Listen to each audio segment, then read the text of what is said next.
الله فلا مضل له ومن يضلل فلا هادي له وأشهد أن لا إله إلا الله وحده لا شريك له وأشهد أن محمدا عبده ورسوله أرسله بالحق بشيرا ونذيرا أما بعد فإن أحسن الحديث كتاب الله وخير الهدي هدي محمد صلى الله عليه وسلم وشر الأمور محدثاتها وكل محدثة بدعة وكل بدعة ضلالة وكل ضلالة في النار يا أيها الذين آمنوا اتقوا الله حق تقاته ولا تموتن إلا وأنتم مسلمون يا أيها الناس اتقوا ربكم الذي خلقكم من نفس واحدة وخلق منها زوجها وبث منهما رجالا كثيرا ونساء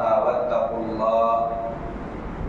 الله الذي تساءلون به والأرحام إن الله كان عليكم رقيبا يا أيها الذين آمنوا اتقوا الله وقولوا قولا سديدا يصلح لكم أعمالكم ويغفر لكم ذنوبكم ومن يطع الله ورسوله فقد فاز فوزا عظيما اما بعد محترم اسلامی بھائیو، اللہ کی بے شمار نعمتیں ہیں جن سے اللہ نے ہمیں نوازا ہے۔ ہم پر لازم ہے، ہم پر ضروری ہے کہ ہم اللہ کی ان نعمتوں کی قدر کریں، ان نعمتوں کا شکر ادا کریں۔ جو نعمتیں اللہ نے ہمیں عطا کیا ہے ان میں سے بہت ساری نعمتیں تو ایسی ہیں جن نعمتوں کی طرف کبھی ہمارا خیال تک نہیں گیا ہوگا، بہت ہیں۔ ابھی ہم بیٹھ کر سکون سے سانس لے رہے ہیں، ہمارے جسم کے لیے جس آکسیجن کی ضرورت ہے ہم بیٹھے رہیں، چلتے پھرتے رہیں، اللہ تعالیٰ نے ہر جگہ پر اسے متوفر رکھا ہے، موجود رکھا۔ اگر یہ نہ ملے کتنی تکلیف اٹھانی ہوگی۔ کورونا کے زمانے میں لوگوں نے اسے محسوس کیا کہ سلنڈر کے لیے پیسہ لے کر لوگ گھومتے تھے، آکسیجن کا سلنڈر نہیں ملتا تھا۔ اگر اللہ چاہے ہوا سے آکسیجن ختم کر دے، کتنی خرید کر سانس لیں گے؟ یہ نعمت ہے کہ نہیں ہے؟ کبھی ہم نے اسے نعمت کے طور پر سوچا؟ ایسی بے شمار ہیں نعمتیں۔ اللہ نے آنکھیں دی، چاہتا تو اللہ اندھا پیدا کرتا، سننے کی طاقت دیا، عقل دیا، دماغ دیا، اطمینان اور سکون دیا، عافیت عطا کیا۔ عافیت اللہ کی بہت بڑی نعمت ہے۔ کیا ہے عافیت؟ حضرت ابوبکر صدیق رضی اللہ تعالیٰ عنہ خطبہ دینے کے لیے کھڑے ہوئے، فرمایا صلی اللہ العافیہ، اللہ سے عافیت طلب کرو، اللہ سے عافیت طلب کرو۔ پھر اس کے بعد حضرت ابوبکر صدیق رضی اللہ تعالیٰ عنہ رونے لگے اور فرمایا 1 سال پہلے اللہ کے نبی صلی اللہ علیہ وسلم اسی طریقے سے خطبہ دینے کے لیے کھڑے ہو گئے، آپ نے فرمایا صلی اللہ العافیہ، اللہ سے عافیت مانگو، اور آپ نے رویا اور فرمایا اللہ تبارک و تعالی نے ایمان کے بعد عافیت سے بڑی کوئی چیز عطا نہیں فرمائی۔ اللہ تعالیٰ نے اس چیز کے بعد، ایمان کے بعد عافیت سے بڑی چیز کوئی عطا نہیں فرمائی، یعنی ایمان کے بعد سب سے بڑی دولت کیا ہے؟ عافیت۔ کیا ہے عافیت؟ عافیت کا مطلب ہے مصیبت سے بچا لیا جانا۔ اللہ آپ کو مصیبت سے بچا لیا ہے، یہ عافیت ہے۔ گھر میں جوان بیٹی ہے، کسی کے ساتھ نہیں بھاگی، عافیت۔ گھر میں بچے ہیں، بگڑ کر شرابی جواری نہیں بنے، عافیت ہے۔ آپ اپنے گھر سے نکل کر سلامتی کے ساتھ مسجد تک پہنچ گئے، عافیت ہے۔ اگر عافیت نہ ہوتی تو ایکسیڈنٹ ہو کر پیر ٹوٹ سکتا تھا، ہاتھ ٹوٹ سکتا تھا۔ آپ کا گھر آپ کے سر پر سلامتی سے ہے، یہ عافیت ہے۔ زلزلہ آ کے گھر گر سکتا تھا، اللہ نے عافیت سے رکھا۔ ایسے ہر سیکنڈ میں اللہ کی جانب سے عافیت کی بارش ہوتی ہے، یہ بہت بڑی نعمت ہے۔ اللہ تبارک و تعالی غالب قوت والا ہے، سب کچھ کر سکتا ہے۔ جو کچھ دیا ہے سیکنڈ سے کم وقت میں وہ سب کچھ واپس لے سکتا ہے۔ جتنے اچھے حالات ہیں بد سے بدتر حالات بنا سکتا ہے۔ عافیت بذات خود ایک بہت بڑی نعمت ہے۔ اللہ مصیبتوں سے بچا لیا، پریشانیوں سے بچا لیا، برباد ہونے سے بچا لیا، یہ عافیت ہے اللہ کی جانب سے، اور اللہ سے عافیت مانگتے رہنا چاہیے۔ پھر نعمتیں ہیں بہت ساری جو اللہ نے دیا ہے، اور بہت سی ایسی نعمتیں ہیں جسے ہم نے کبھی نعمت کے طور پر سوچا ہی نہیں ہے، بہت ہیں۔ لیکن نعمتوں میں سے بڑی نعمتیں قرآن ہیں۔ نعمتوں میں سے بڑی نعمت اسلام ہے۔ اسلام بہت بڑی نعمت ہے۔ ہمارے اندر ایسا کیا ہے کہ اللہ نے ہمیں اسلام کی نعمت سے نوازا؟ کیا ہے ہمارے اندر؟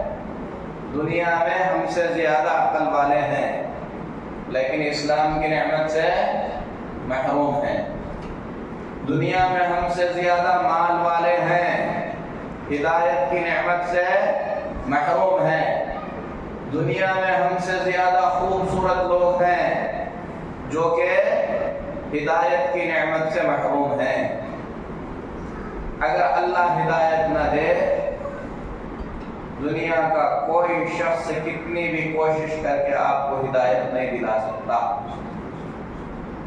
اگر اللہ ہدایت نہ دے، دنیا کی کوئی بھی طاقت کسی بھی طریقے سے سمجھا کر آپ کو ہدایت نہیں دلا سکتی۔ اور یہ ہدایت وہ نعمت ہے جس نعمت کے بنیاد پر آپ کو دنیا میں عزت اور آخرت میں کامیابی ملے گی۔ خطبہ جمعہ میں ہم نے بیان کیا کہ اللہ کے پیغمبر نوح علیہ السلام نے کتنے سال تبلیغ کی؟ 950 سال۔ 950 سال۔ ہم لوگ 90 منٹ کا درس نہیں سن سکتے، 950 سال تک ایک نبی تبلیغ کرتے رہے۔ ان کے خود کے بیٹے کو ہدایت بولیے نہیں۔ اور نوح علیہ السلام ان 5 پیغمبروں میں سے ایک ہیں جن کو اولو العزم انبیاء میں سے گنا جاتا ہے۔ اولو العزم یعنی بڑے با ہمت پیغمبر۔ پیغمبروں میں سب سے افضل انبیاء ہیں یہ 5۔ کون ہیں وہ؟ محمد صلی اللہ علیہ وسلم، ابراہیم علیہ السلام، موسیٰ علیہ السلام، عیسیٰ علیہ السلام اور نوح علیہ السلام۔ 950 سال تک تبلیغ کرنے والے پیغمبر نوح علیہ السلام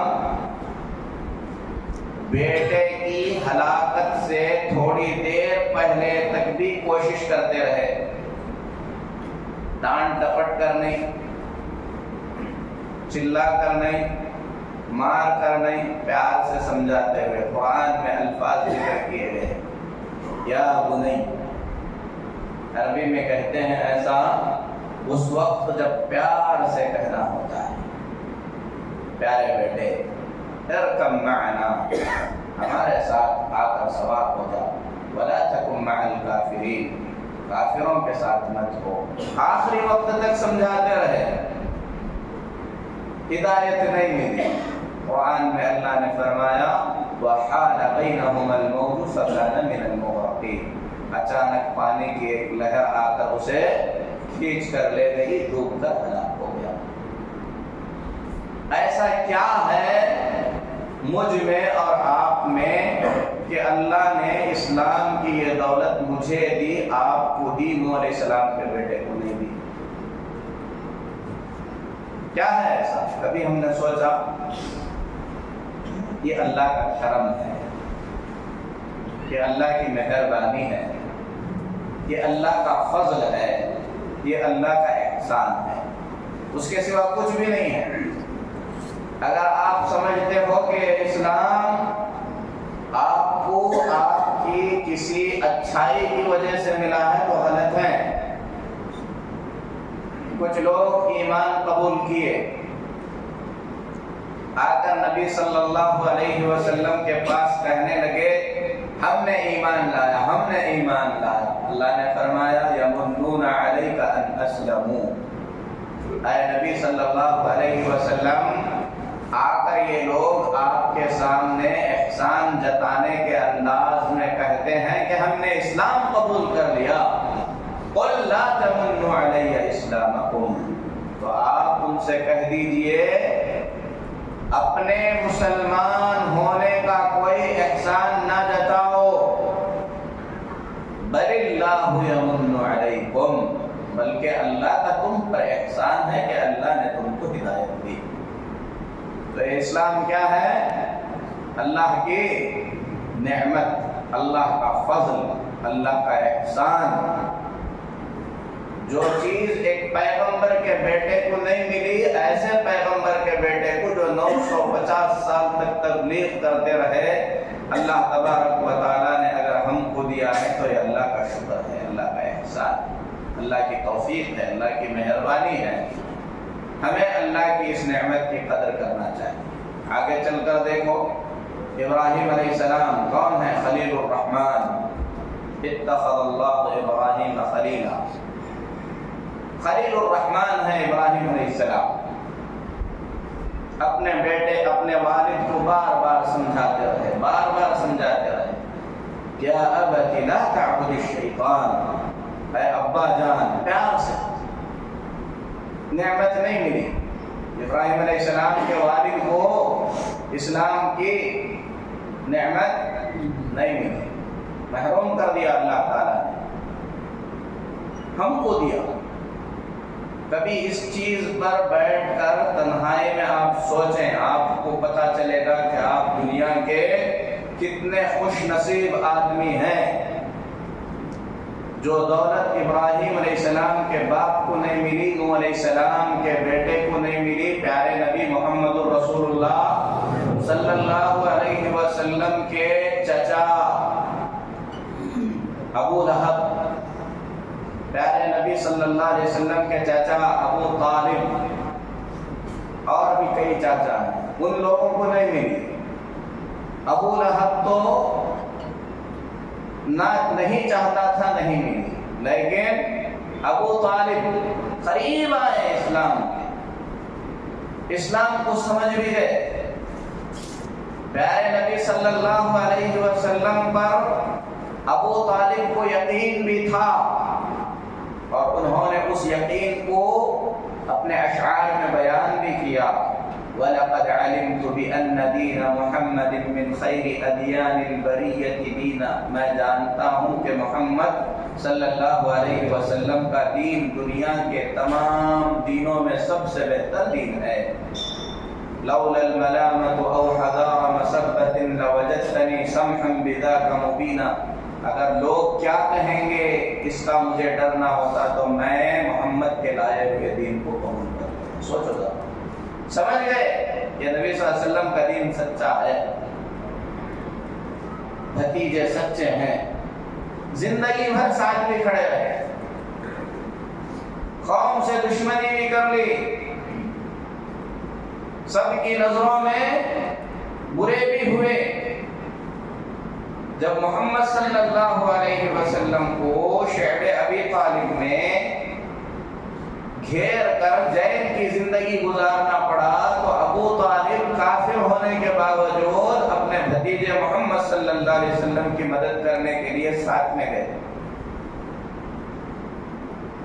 حق کو دیکھا, نبی کی مدد کی, اللہ کے نبی صلی اللہ علیہ وسلم کی صداقت کو جانا اور پہچانا, لیکن توفیق نہیں ملی.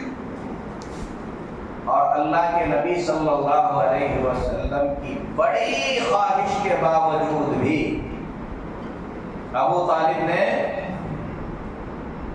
دین حق قبول کرنے سے انکار کر دیا. خواہش تھی نبی صلی اللہ علیہ وسلم کی کہ ایمان قبول کرتے ہیں. یہ نعمت ہے کہ نہیں اسلام؟ اسے نعمت کے طور پر ہم کتنا دیکھتے ہیں, اور اللہ کی جو نعمتیں ہیں وہ ہم سے کیا چاہتی ہیں؟ شکر چاہتی ہیں. اللہ کی نعمتیں شکر چاہتی ہیں. نعمت کا تقاضا یہ ہے کہ اس نعمت کا کیا کیا جائے؟ شکر ادا کیا جائے. اور ہم لوگ شکر کا معنی صرف اتنا سمجھتے ہیں کہ کہیں اے اللہ تیرا شکر ہے, اے اللہ تیرا لاکھ لاکھ شکر ہے, اسی کو ہم شکر سمجھتے ہیں, جبکہ یہ شکر کا ایک چھوٹا سا حصہ ہے. زبان سے ہم کہیں کہ اے اللہ تیرا شکر ہے, یہ کیا ہے؟ یہ شکر کا ایک چھوٹا سا حصہ ہے, شکر نہیں ہے. شکر کیا ہے؟ شکر یہ ہے کہ سب سے پہلے اس نعمت کو جس نے اس نعمت سے نوازا ہے دل سے مانے کہ یہ اس کی طرف سے دیا ہوا ہدیہ اور تحفہ اور اس کی طرف سے کی گئی نعمت ہے. دوسری چیز یہ ہے کہ جو نعمت ہمیں دی گئی ہے اس نعمت کو نعمت کے طور پر ہم استعمال کریں, اس نعمت کی قدر کریں, اس نعمت کی ناقدری نہ کریں. اللہ نے کھانا دیا, ہم کہیں اللہ دیا ہے, مان بھی رہے ہیں, زبان سے شکر بھی ادا کر رہے ہیں, لیکن کھانا اٹھا کر پھینک رہے ہیں, تو یہ کھانے کی کیا ہے؟ ناشکری ہے. اللہ نے اولاد دیا, مانتے ہیں اللہ کا احسان ہے, لیکن اولاد کی تربیت نہیں کرتے, ناشکری ہے. ایسے ہی اسلام نعمت ہے. اس نعمت کا شکر کیا ہے؟ اسلام کو سمجھنا. نعمت اسلام کا حقیقی شکر کیا ہے؟ اسلام کو صحیح طور پر سمجھنا, اس کے لیے وقت نکالنا, جہاں اسلام کی تعلیم ملتی ہے وقت پڑھنے پر وہاں سفر کر کے جانا, دین اسلام سیکھنا, سمجھنا اور اس کے مطابق عمل کرنا, اس کی طرف لوگوں کو بلانا, اس راستے میں آنے والی پریشانیوں پر صبر کرنا, یہ سب داخل ہے اسلام کا شکر ادا کرنے میں. کیونکہ نعمت اسلام کا شکر اللہ کا شکر ہے, اللہ نے ہمیں مسلمان بنایا, اتنا کہنے سے پورا نہیں ہوتا. اسلام کو سمجھنا ہے, اسلام کے مطابق عمل کرنا ہے, اسلام کی دعوت و تبلیغ کرنا ہے, اس راستے میں آنے والی پریشانیوں پر صبر کرنا ہے, پھر اس کے بعد زبان سے ہم شکر ادا کریں گے. تو کسی بھی نعمت کے شکر کے 3 ارکان ہیں, یعنی 3 بنیادی چیزیں ہیں جس کے بغیر شکر پورا نہیں ہوتا. سب سے پہلی چیز ہے دل سے اس نعمت کو نعمت ماننا, دوسری چیز ہے اس نعمت کی قدر کرنا, تیسری چیز ہے زبان سے اس نعمت کے اوپر جس نے انعام کیا ہے اس کا شکریہ ادا کرنا. تو اللہ نے ہمیں اسلام کی نعمت سے نوازا, اسے ہم نعمت کے طور پر سمجھیں۔ اسلام کوئی نیا دین نہیں ہے، اسلام نیا دین نہیں ہے۔ اسلام آدم علیہ السلام کا لایا ہوا دین ہے۔ نوح علیہ السلام نے اسلام کی تبلیغ کی، تمام انبیاء علیہم الصلاۃ والتسلیم نے اسلام کی تبلیغ کی، لیکن ہم لوگوں پر اللہ کا ایک بڑا خصوصی انعام یہ ہے کہ اسلام کی نعمت کے ساتھ ساتھ اللہ تعالیٰ نے ہم تمام کو محمد رسول اللہ صلی اللہ علیہ وسلم کا امتی بنایا ہے، اس نبی کا امتی بنایا ہے جو نبی دنیا کے سب سے افضل نبی ہیں، وہ کتاب دیا ہے جو کتاب دنیا کی سب سے بہتر کتاب ہے۔ انبیاء بہت آئے لیکن محمد صلی اللہ علیہ وسلم جیسا کوئی نبی نہیں آیا۔ قرآن میں اللہ نے فرمایا کنتم خیر امہ، تم سب سے بہترین امت ہو۔ امت محمدیہ سب سے بہترین امت ہے۔ محمد صلی اللہ علیہ وسلم سب سے افضل نبی ہیں، آپ کی شریعت سب سے افضل اور سب سے بہتر شریعت ہے۔ اس شریعت کے اندر تیسیر ہے، آسانیاں ہیں، شدت کی ساری چیزیں یہاں سے ہٹا دی گئی ہیں۔ نماز کا کہیں بھی وقت ہوا ہم نماز پڑھ سکتے ہیں، دوسری قوموں کو اس کی اجازت نہیں تھی۔ پیشاب لگ جائے دھونے سے پاک ہو جاتا ہے، دوسری امتوں کو اس کی اجازت نہیں تھی۔ ایسی بہت ساری سختیاں اللہ تبارک و تعالیٰ نے دوسری شریعتوں میں رکھا تھا، اس شریعت کو اللہ تبارک و تعالیٰ نے سب سے آسان شریعت، سب سے بہتر نبی، سب سے بہتر کتاب سے نوازا ہے۔ تو یہ اللہ تبارک و تعالیٰ کا ایک اور بڑا احسان ہم پر ہوا۔ امت محمدیہ میں ہم ہوئے، ہم کو خوش ہونا چاہیے کہ اللہ تبارک و تعالیٰ نے ہم کو قوم یہود سے نہیں کیا۔ میرا اصل موضوع آج کے اس انشاءاللہ درس میں یہود کون ہیں، ان کے عقائد کیا ہیں، اسی کو بیان کرنا ہے۔ لیکن اس سے پہلے میں نے آپ لوگوں کے سامنے یہ حقیقت بیان کی کہ ہم کتنی بڑی نعمت سے نوازے گئے ہیں، نعمت اسلام سے، محمد صلی اللہ علیہ وسلم کا امتی بننے کے شرف سے، سب سے بہترین کتاب کے حاملین ہونے سے اللہ کے بڑے بڑے انعامات ہیں۔ اور یہود وہ قوم ہے جس قوم کا قرآن پاک میں اللہ تبارک و تعالیٰ نے سب سے زیادہ ذکر کیا، اور پیارے نبی صلی اللہ علیہ وسلم نے ان کی مشابہت اور ان کے طور طریقے پر چلنے سے ہمیں سختی سے منع کیا۔ کون ہے یہود؟ یہود یعقوب علیہ السلام کی نسل سے ہیں، اور موسیٰ علیہ السلام کے متبع ہیں۔ موسیٰ علیہ السلام اللہ کے جلیل القدر انبیاء علیہ السلام میں سے ایک ہیں۔ موسیٰ علیہ السلام کے دنیا میں بھیجے جانے سے پہلے یہود بڑی ذلت کی زندگی گزارتے تھے۔ ذلت، رسوائی اور ظلم ان پر اس قدر ہوتا تھا، قرآن میں اللہ تبارک و تعالیٰ نے بیان فرمایا یذبح ابناءہم ویستحیی نساءہم۔ فرعون اور فرعون کے فوجی بنی اسرائیل کے یہود کے بچوں کو ان کے ماں باپ کے سامنے ذبح کر دیتے تھے، عورتوں کو زندہ چھوڑتے تھے۔ ایسی ظلم میں ڈوبی ہوئی قوم کی نجات کے لیے اللہ تبارک و تعالیٰ نے موسیٰ علیہ السلام جیسے عظیم المرتبت پیغمبر کو پیدا کیا۔ بہت زیادہ تفصیلات میں نہیں جا سکتے، وقت ساتھ نہیں دے گا۔ مختصر طور پر جو بیان کیا جا رہا ہے انشاءاللہ آپ اسے سمجھنے کی کوشش کریں گے انشاءاللہ۔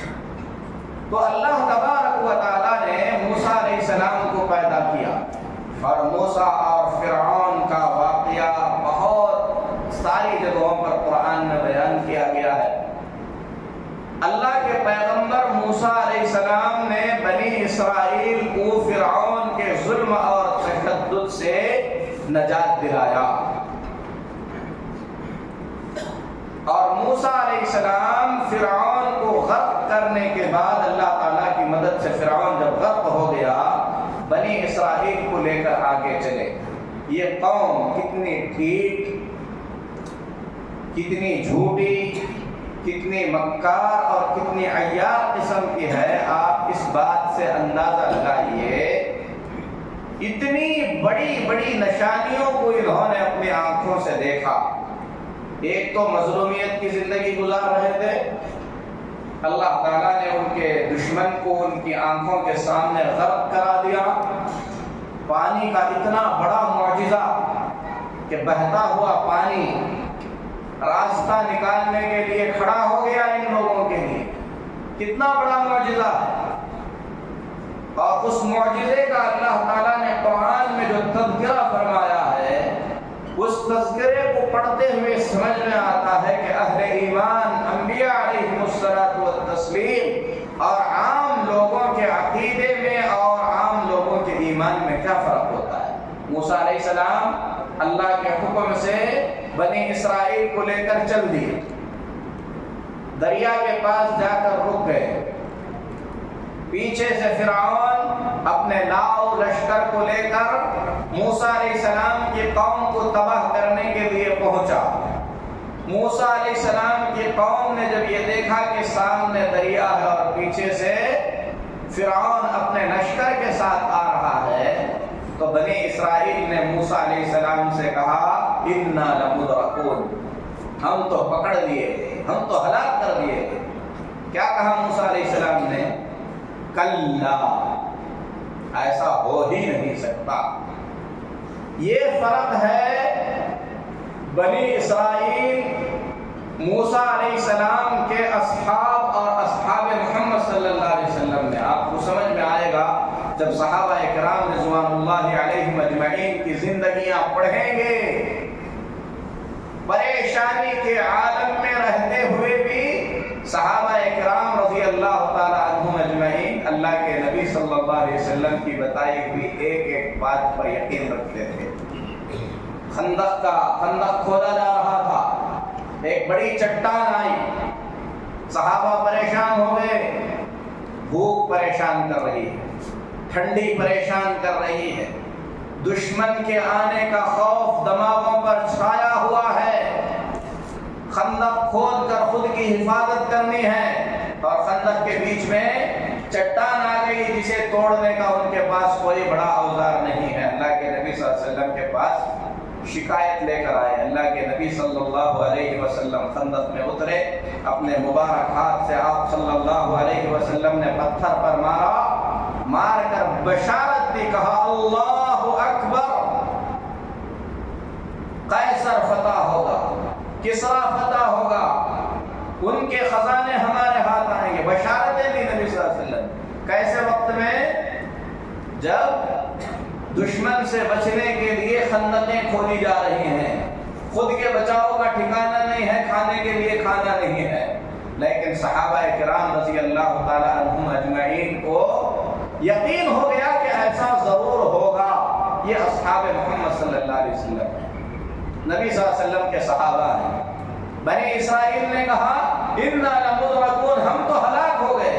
موسیٰ علیہ السلام نے فرمایا ایسا نہیں ہوگا، اللہ ہمارے ساتھ ہے، اللہ راستہ دکھائے گا۔ بہرحال بچ کر نکل گئے۔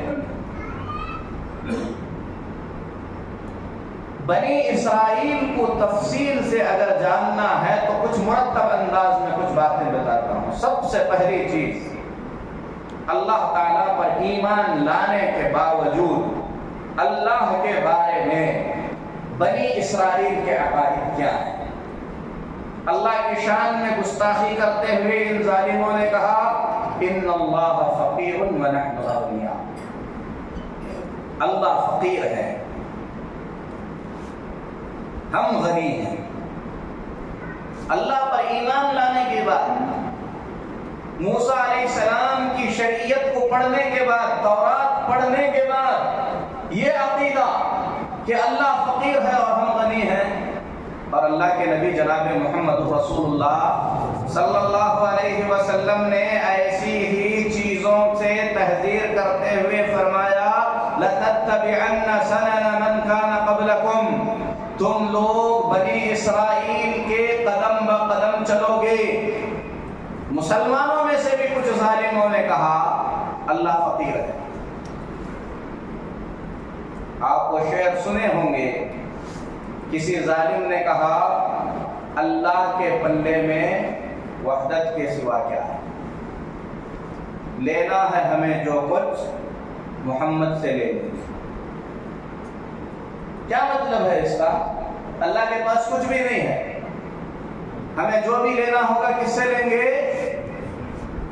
یہودیوں نے کہا اللہ فقیر ہے، اس ظالم نے کہا کہ اللہ کے پاس وحدت کے سوا کچھ بھی نہیں ہے۔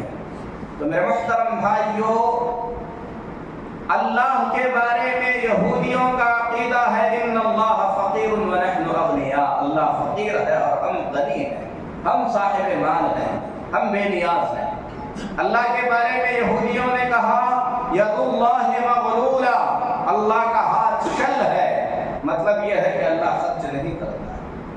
اللہ فرماتا ہے غلت ایدیہم ولعنوا بما قالوا بل یداہ مبسوطتان ينفق کیف یشاء، ان کے ہاتھ شل ہو جائیں، ان پر لعنت برسے ان کے اس قول کی وجہ سے۔ اللہ کے ہاتھ خیر کے ساتھ کھلے ہوئے ہیں، اللہ جیسے چاہتا ہے خرچ کرتا ہے۔ اللہ کے پیغمبر موسیٰ علیہ السلام ہارون علیہ السلام کی سرپرستی میں بنی اسرائیل کو چھوڑ کر میقات پر چلے گئے اللہ تبارک و تعالیٰ سے تورات کی تختیاں لانے کے لیے۔ موسیٰ علیہ السلام کے لوٹنے سے پہلے ہارون علیہ السلام کی موجودگی میں ایک بچڑا بنا کر بنی اسرائیل بچڑے کی عبادت میں لگ گئے۔ جب موسیٰ علیہ السلام آئے تو موسیٰ علیہ السلام سے بحث کرنے لگے اور کہنے لگے لن نؤمن لک حتی نر اللہ جہرا، اے موسیٰ جب تک ہم اپنی آنکھوں سے اللہ کو نہیں دیکھیں گے اس وقت تک ہم ایمان نہیں لائیں گے۔ اللہ اکبر، کتنی بڑی جرأتیں ہیں، کتنی بڑی حماقتیں ہیں۔ موسیٰ علیہ السلام بنی اسرائیل کو لے کر میقات پر گئے۔ اللہ تبارک و تعالیٰ نے بنی اسرائیل سے جب موسیٰ علیہ السلام لے کر گئے، اللہ کے نبی صلی اللہ علیہ وسلم نے، اللہ کے نبی موسیٰ علیہ السلام نے دعا کی کہ اے اللہ ہمارے اندر جو بے وقوف قسم کے لوگ ہیں ان کے کرتوتوں کی تو ہمیں سزا نہ دے۔ اللہ تبارک و تعالیٰ نے بنی اسرائیل سے کہا اس قریے میں داخل ہو جاؤ، اگر داخل ہو جاؤ گے داخل ہوتے وقت یہ کہتے ہوئے داخل ہو جاؤ حطۃ، کہ اے اللہ ہمارے گناہوں کو بخش دے، نغفر لکم، ہم تمہارے گناہ بخش دیں گے۔ انہوں نے وہ کہنے سے بھی انکار کر دیا۔ سجدہ کرنے کے لیے کہا گیا، اللہ تبارک و تعالیٰ نے پہاڑ کو ان کے سروں پر رکھ دیا، ڈرتے ڈرتے آنکھ اٹھا کر سجدہ کرنے لگے۔ اللہ کے ساتھ اس طریقے کا معاملہ کرنے والی یہ قوم ہے، قوم بنی اسرائیل۔ جہاں تک انبیاء کے ساتھ ان کا سلوک ہے، اللہ تعالیٰ فرماتا ہے لا تکونوا کالذین آذوا موسیٰ، اے مومنو تم ویسے نہ بنو جیسے موسیٰ علیہ السلام کو تکلیف دینے والے بنے تھے۔ کون تھے موسیٰ علیہ السلام کو تکلیف دینے والے؟ بنی اسرائیل۔ خود ان کی قوم موسیٰ علیہ السلام کی زندگی میں ان کا کلمہ پڑھنے والے موسیٰ علیہ السلام کے بارے میں فرماتے ہیں کہ یہ اکیلے میں جا کر اس لیے نہاتے ہیں کیونکہ یہ آدم یعنی ایسا شخص ہے جس کی شرمگاہ بہت بڑی ہے یا اس میں کوئی بیماری ہے۔ ننگے نہاتے تھے ایک دوسرے کے سامنے۔ اللہ کے پیغمبر موسیٰ علیہ السلام تنہائی میں نہاتے تھے۔ موسیٰ علیہ السلام پر الزام لگا دیا اللہ تعالیٰ فرماتا ہے فَبَرَّأَهُ اللَّهُ مِمَّا قَالُوا، اللہ تبارک و تعالیٰ نے جو بہتان انہوں نے موسیٰ پر لگایا تھا اس سے بری کر دیا، کیونکہ اللہ جتنے بھی انبیاء دنیا میں بھیجا ہے ان میں سے کسی بھی نبی کو اللہ تبارک و تعالیٰ نے عیب والا نہیں بنایا ہے۔ جتنے بھی انبیاء دنیا میں آئے سارے انبیاء ہر قسم کے جسمانی، اخلاقی، خاندانی عیب سے پاک ہوتے ہیں۔ انبیاء کو اللہ تبارک و تعالیٰ کامل بناتا ہے، ان کے اندر کوئی عیب نہیں ہوتا۔ موسیٰ علیہ السلام کے بارے میں اتنی بڑی بات انہوں نے کہی، بخاری شریف میں ہے کہ موسیٰ علیہ السلام اپنے کپڑے ایک پتھر پر رکھ کر نہا رہے تھے، اللہ کے حکم سے وہ پتھر موسیٰ علیہ السلام کے کپڑے لے کر بھاگنے لگا۔ موسیٰ علیہ السلام پیچھے اپنا عصا لے کر بھاگنے لگے، فرمانے لگے ثوبی حجر ثوبی حجر، اے پتھر میرے کپڑے مجھے دے دے، اے پتھر میرے کپڑے مجھے دے دے۔ پتھر جا کر وہاں پر رکا جہاں پر بنی اسرائیل تھی، انہوں نے دیکھا کہ موسیٰ علیہ السلام میں کوئی عیب نہیں۔ اللہ فرماتا ہے کہ اے مومنو، تم ان لوگوں کی طرح نہ بنو جنہوں نے موسیٰ علیہ السلام کو تکلیف پہنچائی۔ یہ ایسی قوم ہے جن کی جرأت اس قدر بڑھ گئی کہ ان بدبختوں نے اللہ کے انبیاء کو قتل تک کر دیا۔ اللہ اکبر، اللہ کے نبی کو قتل کرنا۔ اگر کسی ملک کے سفیر کو قتل کر دیا جائے تو مطلب کیا ہوتا ہے؟ اس ملک کے خلاف جنگ کا اعلان کرنا۔ یہ عام بادشاہوں کے معاملات ہیں کہ بادشاہ کی طرف سے آئے ہوئے کسی سفیر کو تکلیف نہیں پہنچائی جا سکتی، قتل نہیں کیا جا سکتا۔ اللہ کتنا حلیم ہے، اللہ تبارک و تعالیٰ کتنا صبور ہے۔ اس کے ناموں میں سے حلیم اور صبور ہے کہ ظالموں نے اللہ کے پیغمبروں کو قتل کر دیا، اس کے بعد بھی اللہ تبارک و تعالیٰ نے ان کو گر دیا۔ یحییٰ علیہ السلام کو قتل کیا، زکریا علیہ السلام کو قتل کیا۔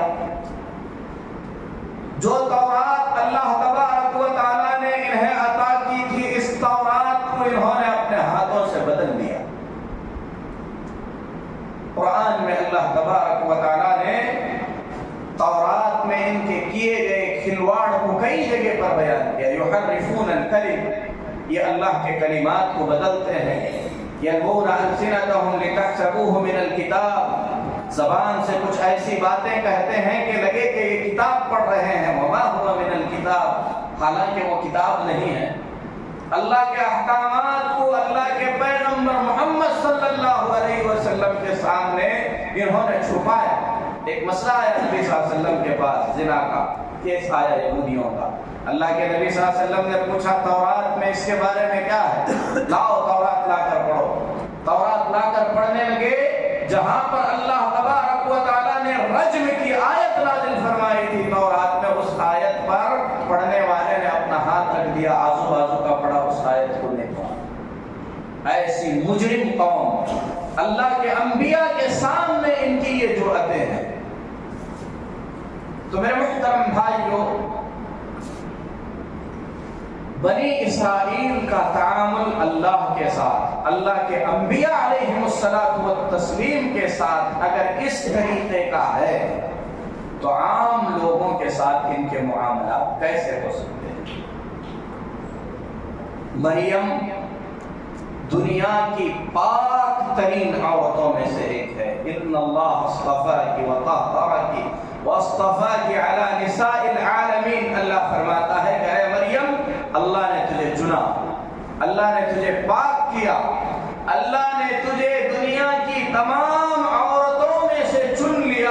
اتنے عظیم مقام والی عورت مریم، اس پاک بندی کے بارے میں انہوں نے کہا کہ یہ نعوذ باللہ زانیہ ہے۔ جس عیسیٰ کو اللہ تبارک و تعالیٰ نے اپنے کلمے سے پیدا کیا، اس عیسیٰ کے بارے میں کہا کہ یہ بدکار کا بیٹا ہے۔ تو میرے محترم بھائیوں، انہوں نے تورات میں پڑھا کہ آخری زمانے میں محمد رسول اللہ صلی اللہ علیہ وسلم بھیجے جائیں گے،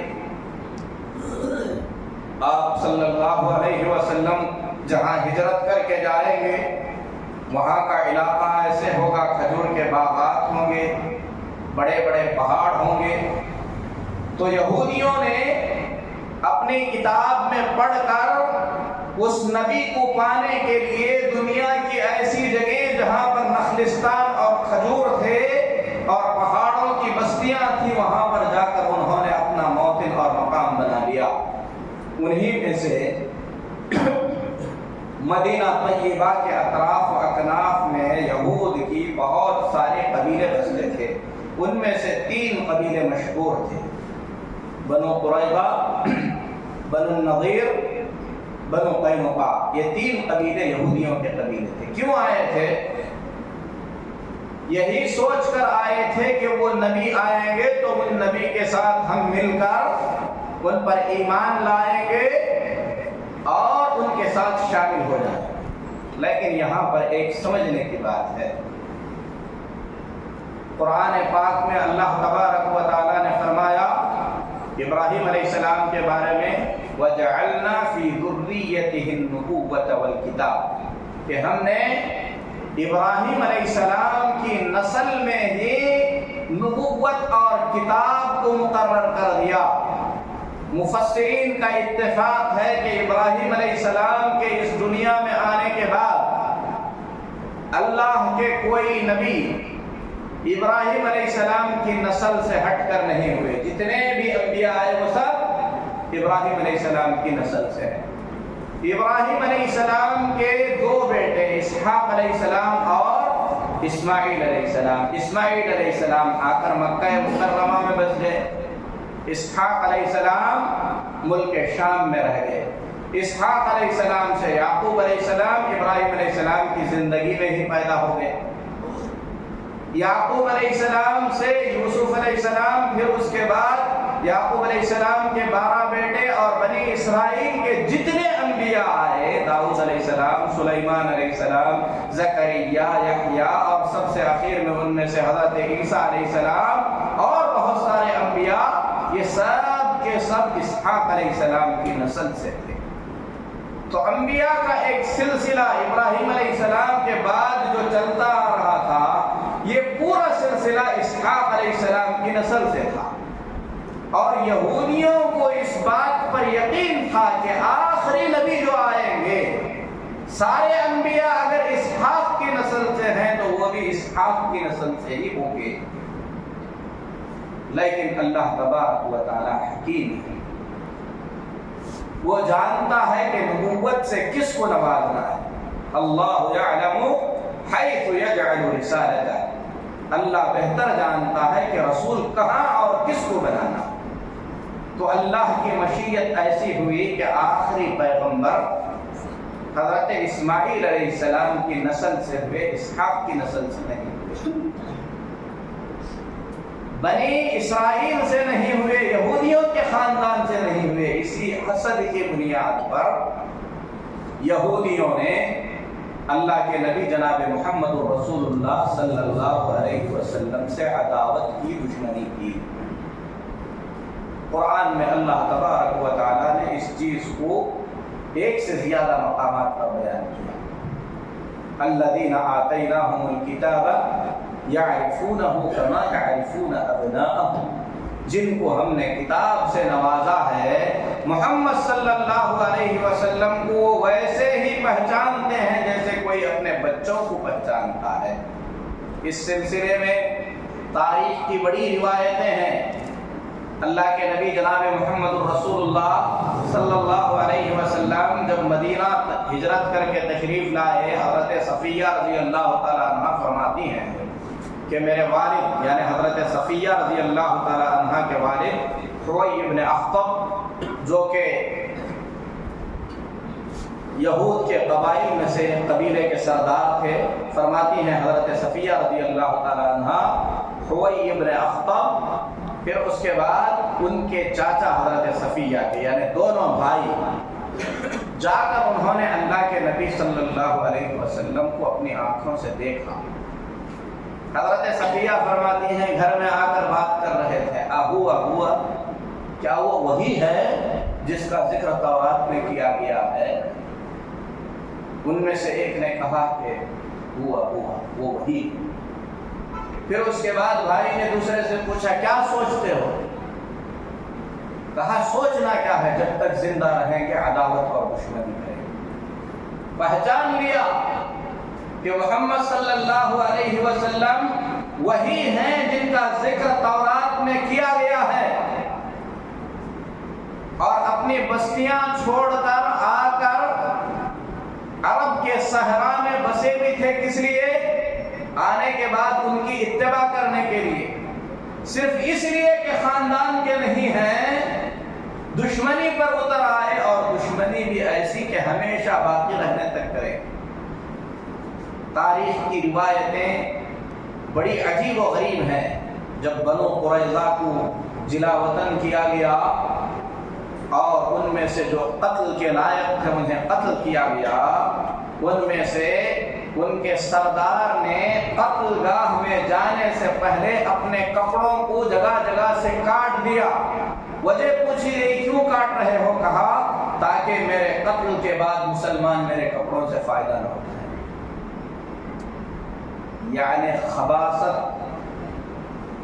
عداوت، دشمنی آخری انتہا تک ان لوگوں کے دل و دماغ میں تھی اور ہے۔ اللہ کے نبی جناب محمد رسول اللہ صلی اللہ علیہ وسلم جب مدینہ ہجرت کر کے آئے، مدینے میں مشرکین رہتے تھے مدینے کے، کچھ صحابہ جنہوں نے اللہ کے نبی صلی اللہ علیہ وسلم پر بیعت کی تھی، مکہ میں جا کر اسلام قبول کیا تھا، وہ لوگ رہتے تھے، اور دو بڑے قبیلے تھے اوس اور خزرج۔ یہودیوں کا ہمیشہ سے ایک نظام رہا ہے، وہ لوگ ہتھیار بناتے ہیں، اس وقت بھی ہتھیار بناتے ہیں اور آپس میں لڑاتے ہیں۔ اوس اور خزرج کو انہوں نے لڑایا۔ کیوں لڑاتے ہیں؟ کیونکہ ہتھیار بیچنے والے کا ہتھیار اس وقت بکے گا جب لڑائی ہوگی، اور لڑائی نہیں ہوگی تو ہتھیار کون خریدے گا؟ اوس اور خزرج کو انہوں نے لڑایا۔ اوس اور خزرج کے جو بزرگ قسم کے لوگ تھے وہ سب کے سب ختم ہو گئے، جو جوان اور سمجھدار تھے وہ باقی رہ گئے۔ اسی وجہ سے ان لوگوں نے اللہ کے نبی صلی اللہ علیہ وسلم کے ہاتھ پر بیعت کی اس وقت جب پوری دنیا میں کوئی بھی اللہ کے نبی صلی اللہ علیہ وسلم کی نصرت اور مدد کے لیے تیار نہیں تھا۔ سیرت پڑھیں، آپ کو حقیقت معلوم ہوگی کہ اسلام جس پر آج ہم باقی ہیں کتنی محنتوں سے ملا ہے۔ نبوت کے 12ویں 13ویں سال اللہ کے نبی جناب محمد الرسول اللہ صلی اللہ علیہ وسلم اس قدر پریشان تھے جس پریشانی کا اندازہ نہیں کیا جا سکتا۔ نبوت کے 10ویں سال ابو طالب دنیا سے رخصت ہو گئے، جو نبی صلی اللہ علیہ وسلم کی ہمیشہ مدد کرتے تھے۔ حضرت خدیجہ رضی اللہ تعالیٰ عنہا کا بھی ابو طالب کے انتقال کے بعد روایات کے مطابق 3 دن میں انتقال ہو گیا۔ پورے سہارے ٹوٹ گئے۔ اللہ کے نبی صلی اللہ علیہ وسلم طائف گئے، شاید لوگ وہاں بات مانیں گے، وہاں سے بھی آپ صلی اللہ علیہ وسلم واپس ہوئے تو کوئی آپ کی مدد کرنے کے لیے تیار نہیں تھا۔ مدینے میں مکہ میں داخل ہونا اللہ کے نبی صلی اللہ علیہ وسلم کے لیے مشکل سے مشکل تر ہو گیا تھا۔ صحابہ کہتے ہیں جنہوں نے ان واقعات کو دیکھا، اللہ کے نبی صلی اللہ علیہ وسلم حج میں آنے والے قبائل میں سے ہر قبیلے سے جا جا کر ملتے تھے، فرماتے تھے من یأوینی وینصرنی حتی ابلغ رسالت ربی، کون مجھے پناہ دے گا، کون میری مدد کرے گا، میں اللہ کا پیغام اللہ کے بندوں تک پہنچانا چاہتا ہوں، اور میں وعدہ کرتا ہوں کہ اس کے مقابلے میں اسے جنت ملے گی۔ کئی قبیلوں پر آپ نے پیش کیا، مدینے والے ہجرت کے لیے آ کر اچانک تیار نہیں ہوئے، اس کے پیچھے بڑی جدوجہد ہے، بڑی دکھ بھری کہانیاں ہیں نبی صلی اللہ علیہ وسلم کی۔ 2-3 سال تک ایک ایک قبیلے کے لوگوں سے جا کر اللہ کے نبی صلی اللہ علیہ وسلم نے الگ الگ سے بات کی، کسی کو آپ نے نہیں چھوڑا، لیکن کسی نے آپ صلی اللہ علیہ وسلم کے مدد کی حامی نہیں بھری۔ کیوں؟ کیونکہ خاندان قریش ایک مضبوط خاندان تھا، عرب میں اس کی پکڑ تھی۔ جب مکہ والے خود ان کی دشمنی کیے ہیں تو آپ کی مدد کرنا، اور وہ بھی ان لوگوں کے لیے جنہوں نے اللہ کے نبی صلی اللہ علیہ وسلم کو پورے طور پر پہچانا نہیں، بہت مشکل بات تھی۔ لیکن مدینے کے لوگوں نے اللہ کے نبی صلی اللہ علیہ وسلم کی نصرت اور مدد کا وعدہ کیا۔ اس کی وجوہات میں سے سیرت نگار ایک وجہ یہ بیان کرتے ہیں کیونکہ اوس اور خزرج کی لڑائیوں میں جو بوڑھے قسم کے لوگ تھے وہ سب کے ساتھ ختم ہو گئے تھے۔ فیصلہ لینے کا اختیار اب ان نوجوانوں کو تھا جو معاملات کو سمجھ کر فیصلے لے سکتے ہیں، اسی لیے انہوں نے اللہ کے نبی صلی اللہ علیہ وسلم کی مدد کا وعدہ کیا۔ آنے کے بعد اللہ کے نبی صلی اللہ علیہ وسلم کا استقبال کیا، جان مال سے ساتھ دینے کی کوشش کی۔ لیکن جب اللہ کے نبی صلی اللہ علیہ وسلم مدینہ آئے، جیسا کہ ہم نے بیان کیا کہ یہود کے 3 بڑے قبیلے مدینے کے اطراف و اطراف میں بستے تھے۔ اللہ کے نبی جناب محمد الرسول اللہ صلی اللہ علیہ وسلم امن اور سلامتی کے ساتھ اللہ کا دین اللہ کے بندوں تک پہنچانا چاہتے تھے، اسی لیے مکہ میں آپ صلی اللہ علیہ وسلم کے ساتھ ظلم و زیادتی کی گئی، آپ کے صحابہ کو جان سے مارا گیا، ہجرت کرنے پر مجبور کیا گیا۔ اللہ کے نبی صلی اللہ علیہ وسلم نے تلوار اٹھانے کی اجازت نہیں دی، لڑائی کی اجازت نہیں دی۔ مدینہ آنے کے فوراً بعد بھی آپ نے اجازت نہیں دی۔ یہودیوں کے ساتھ آپ صلی اللہ علیہ وسلم نے ایگریمنٹ کیا، عہد کیا، عہد و معاہدہ کیا کہ مدینہ سب کے رہنے کی جگہ ہے، یہاں پر سب امن اور سلامتی کے ساتھ رہیں گے۔ مدینے کو باہر کی کوئی بھی طاقت نقصان پہنچانے کی کوشش کرے گی تو سب مل کر مدینے کی طرف سے دفاع کریں گے۔ طے ہو گیا معاملہ۔ لیکن بدر کی جنگ ہوئی، احد کی جنگ ہوئی، یہودیوں کو بلایا نہیں گیا کیونکہ یہ جنگ مکہ کے لوگوں اور اللہ کے نبی صلی اللہ علیہ وسلم کے بیچ میں تھی، یہودیوں کا اس میں کوئی دخل نہیں تھا۔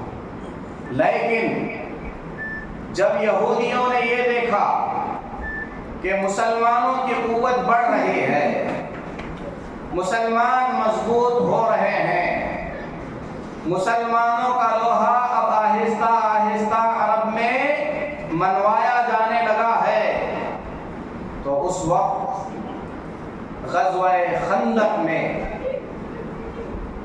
الگ الگ قبائل کے مشرکین کو جمع کر کے لانے میں سب سے زیادہ کردار جن بدبختوں نے ادا کیا وہ یہودی تھے۔ مدینے کی حفاظت کے لیے مدینے کے اطراف خندق کھود لیے گئے تھے، ایک طرف پہاڑ تھا، مدینے میں مشرکین مکہ کو اور احزاب جو قبائل آئے تھے، کئی قبیلے مدینے کو تہس نہس کرنے کے لیے، ان کو داخل ہونے کی کوئی جگہ نہیں تھی۔ مدینے میں کتنے لوگ تھے اس وقت؟ بڑی مشکل سے بچے، بوڑھے، عورتیں اور لڑنے والے سب ملا کر 3000 سے زیادہ نہیں تھے۔ ٹھنڈی کا زمانہ، ہجرت کر کے آئے ہوئے لوگ، نہ ہتھیار ہے، نہ کھانا ہے، نہ پانی ہے، نہ امن ہے، نہ سلامتی ہے، اور مکہ سے سارے مشرکین کو جو جمع کر کے لایا گیا تھا ان کی تعداد کتنی تھی؟ 13,000 سے زیادہ، پورے لشکر کے ساتھ۔ کیا ارادے لے کر آئے تھے؟ مدینے کو پورے طور پر ختم کر دینا، مسلمانوں کو باقی رکھنا نہیں ہے۔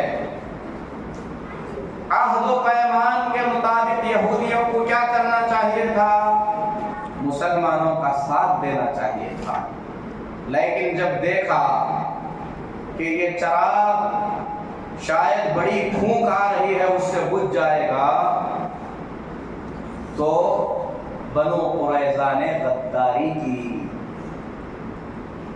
جسے ملک کے ساتھ غداری کہا جاتا ہے، کیونکہ مدینہ ہی ان کا ملک تھا۔ خیانت کبریٰ کہتے ہیں اسے، بڑی خیانت۔ جا کر مکہ کے مشرکین کے ساتھ انہوں نے ساز باز کی، کہا کہ تم لوگ حملے کی تیاری کرو، ہم تم کو راستہ دیں گے۔ جنگ ہمیشہ جذبات سے نہیں لڑی جاتی۔ اس بات کو سنیں، آج کے جو حالات چل رہے ہیں، فلسطین کے جو حالات ہو رہے ہیں، یہ حالات آج کے بنائے ہوئے نہیں ہیں۔ فلسطین کا مسئلہ، غزہ کا مسئلہ، اسرائیل کا مسئلہ یہ آج کا نہیں ہے، 70-80 سال پرانا مسئلہ۔ یہ اور اس جیسے مسائل اس وقت بھی تھے جس وقت ہمارے بڑے علماء امام عبدالعزیز بن عبداللہ بن باز رحمۃ اللہ علیہ، علامہ البانی رحمۃ اللہ علیہ جیسے جلیل القدر علماء اس زمین پر موجود تھے، اس وقت بھی تھے ایسے حالات۔ علامہ البانی رحمہ اللہ نے حماس، فلسطین، ان تمام مسائل پر تبصرہ کرتے ہوئے کچھ پیاری باتیں کہی، کہا کہ یہ مسائل جذبات سے حل کیے جانے والے مسائل نہیں، یہ مسائل جذبات سے حل کیے جانے والے مسائل نہیں ہیں، جذبے سے سب کچھ نہیں ہوتا ہے۔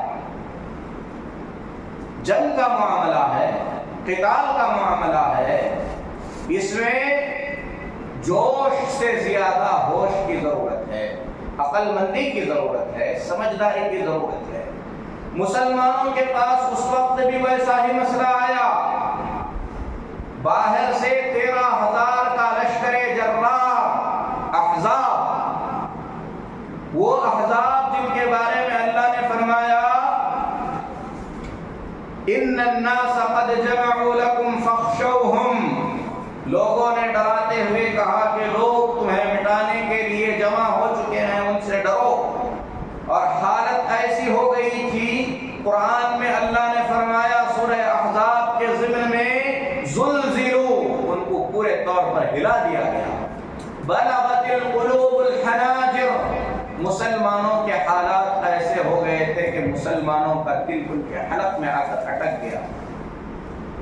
حتی یقول الرسول والذین آمنوا معه متی نصر اللہ، حالت اتنی سخت ہو گئی تھی کہ اہل ایمان اور رسول صلی اللہ علیہ وسلم کہہ رہے تھے کہ اللہ کی مدد کب آئے گی، الا ان نصر اللہ قریب، اللہ کی مدد بہت قریب ہے۔ ایسے وقت میں جب باہر کا دشمن آیا ہے، بھوک کے لالے پڑے ہوئے ہیں، ہتھیار نہیں ہے، تباہی کی پوری تیاری ہے، یہود غداری کر بیٹھے ہیں، اللہ کے نبی صلی اللہ علیہ وسلم نے جنگی چالیں جو ہوتی ہیں ان چالوں کا آپ نے استعمال کیا، جذبات سے آپ نے کام نہیں لیا۔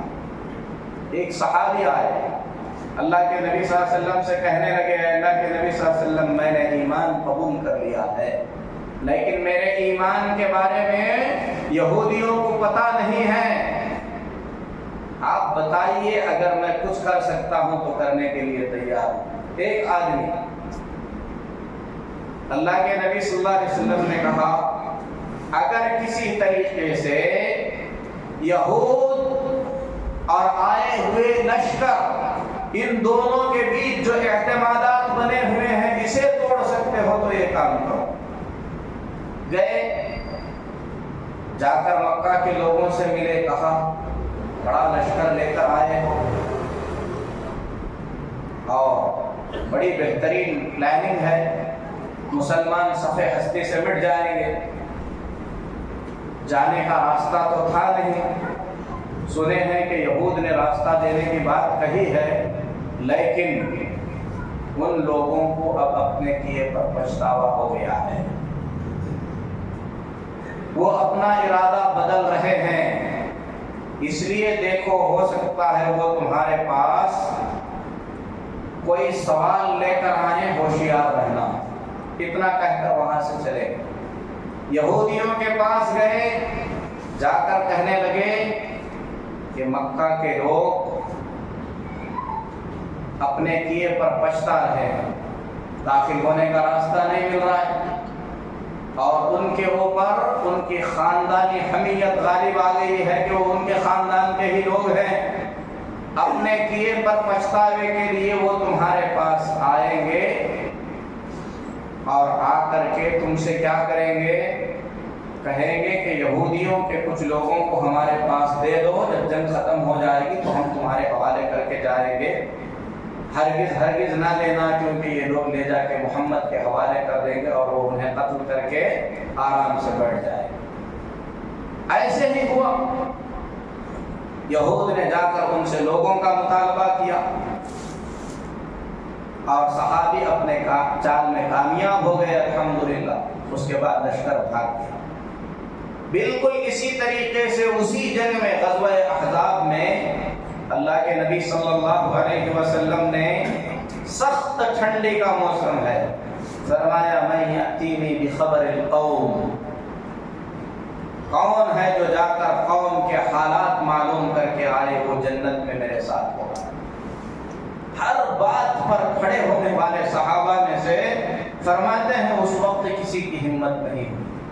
اندازہ لگاؤ حالات کیسے رہے ہوں گے کہ صحابہ میں سے جنت کی بشارت سننے کے باوجود بھی کوئی کھڑا نہ ہو تو کیسا ماحول بنا ہوا ہوگا۔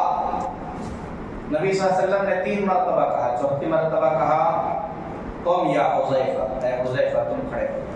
جب نام لے کر کہا فرماتے ہیں کوئی چارہ نہیں تھا، کھڑا ہو گیا۔ اللہ کے نبی صلی اللہ علیہ وسلم نے مجھے بلا کر کہا جاؤ، جا کر قوم کی خبر لے کر آنا، لیکن کوئی ایسا کام ہرگز نہ کرنا جس سے فتنے کی آگ بھڑک جائے۔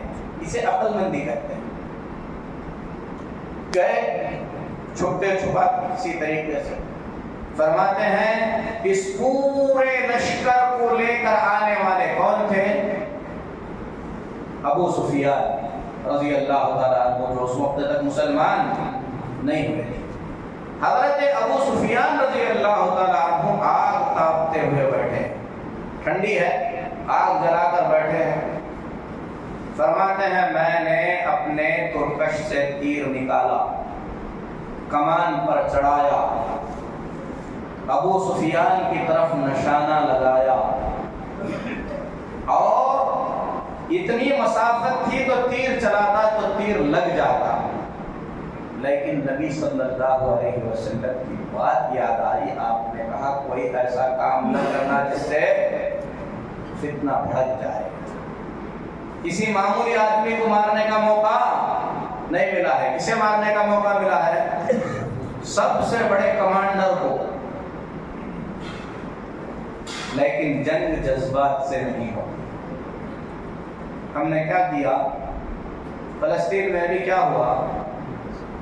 حماس نے اسرائیل کے 1000 آدمی مارے، 200-250 آدمی اٹھا کر لے کر چلے گئے۔ نتیجے میں کیا ہو رہا ہے؟ اب تک 7-8 ہزار معصوم جانیں، جس میں کئی بچے موت کی نیند سو چکے ہیں۔ نہ دشمن کا ہاتھ روکنے کی طاقت ہے، نہ بدلہ لینے کی طاقت ہے۔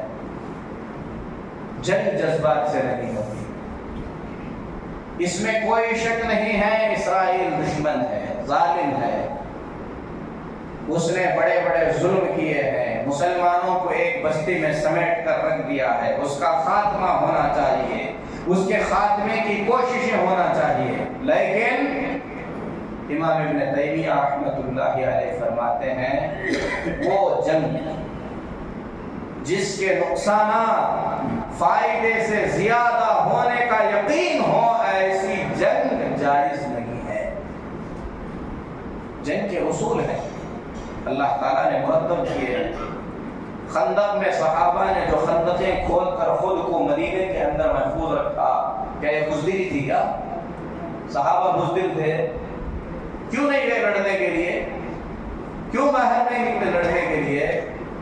کیونکہ اس وقت اپنی تعداد، دشمن کی تعداد، اپنی قوت، دشمن کی قوت اور حالات، ان تمام چیزوں کو دیکھ کر مقابلہ برابری کا نہیں ہے۔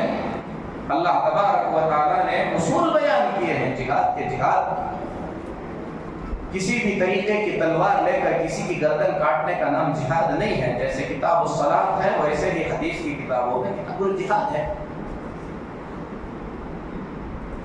تو حضرت حذیفہ رضی اللہ تعالیٰ عنہ نے اپنا تیر واپس رکھ لیا۔ ابو سفیان جب رات ہو گئی، رات کا وقت ہی تھا، سب کو بلایا، کہا کہ ہر کوئی اپنے بازو بیٹھے ہوئے آدمی کو پہچان لے، کہیں کوئی جاسوس تو نہیں آیا۔